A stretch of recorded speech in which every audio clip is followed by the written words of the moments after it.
Bonjour tout le monde, alors voilà, comme promis, j'ai fait des tests des cachets de cire de chez Action. Alors je vais vous montrer en photo de plus près chaque cachet de cire. Donc vous allez les voir maintenant s'afficher en musique.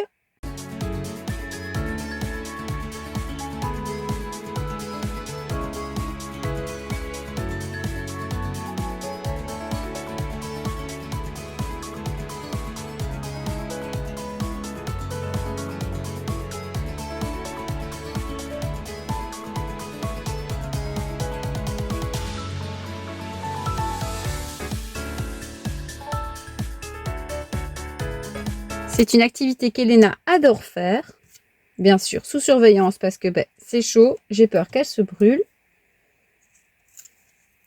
J'en ai fait des jolis aussi, mais certains ont des petites imperfections comme ceci. Alors je vous montre ce que moi je fais pour ne pas les perdre. Généralement, je coupe ce qui me dérange. Et voilà, comme ça, ça ne se voit plus. On voit plus le petit truc qui avance trop. Je le trouve beaucoup plus joli comme ça. Voilà. Alors celui-là, je ne sais pas ce qui lui est arrivé. Il est vraiment raté. Enfin, moi, j'aime pas personnellement. Eh bien, voilà. La couleur est jolie.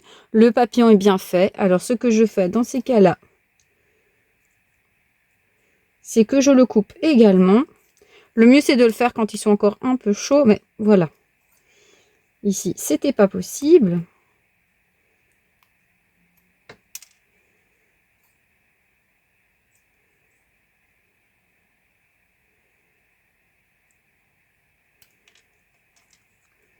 Soit on laisse par exemple le rond, ou alors moi je refais carrément que le papillon.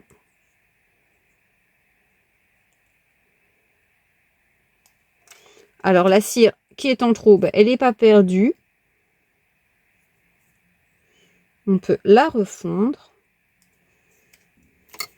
Et comme ça, vous avez une petite déco en cire. Ça change un peu. Voilà, d'un cachet raté, voilà ce qu'on peut faire. On peut aussi le mettre avec un peu de couleur pour dire qu'il ressort. Bon, j'ai choisi une couleur un peu ton sur ton. Mais ça se voit quand même.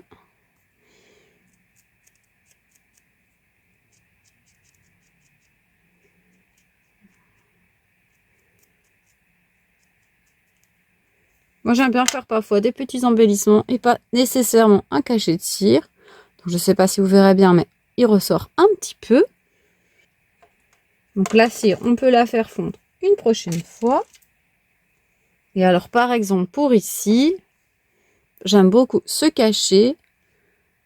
Mais j'aimerais faire ressortir le mot avec un feutre. Donc, c'est un feutre métallique. Je pense que ce sont des feutres acryliques, si je dis pas de bêtises. Il suffit de repasser dessus, dessiner ce qu'on a envie de faire ressortir. Et voilà, par exemple, ce que ça peut donner. Bon, bien sûr, ce sont des couleurs claires toutes les deux, donc je ne sais pas si vous le voyez bien à la caméra, mais je pense que oui. Ça donne un effet différent à nos cachets de cire, voilà. Alors moi, personnellement, je trouve que les cachets de cire de chez Action se voient bien. Comme vous avez pu le voir en photo, ils ressortent assez bien. Pour des cachets en silicone, je vois pas énormément de différence qu'avec les cachets normaux. Donc franchement, je suis très contente de cet achat. Oh, j'espère que cette petite vidéo aura pu vous aider. Que mes petites astuces sur les cachets de cire vous auront plu. Alors, je vais vous préparer une vidéo spéciale cachet de cire de A à Z avec toutes mes astuces dedans. Alors, pour aider les débutants qui n'en ont jamais fait, mais pas que, car je vais donner aussi pas mal d'astuces sur comment moi je fais mes cachets de cire. Alors voilà, si cette vidéo vous intéresse, n'hésitez pas à activer la petite cloche pour ne pas la rater. Je vous souhaite une bonne journée et je vous dis à bientôt. Au revoir et merci.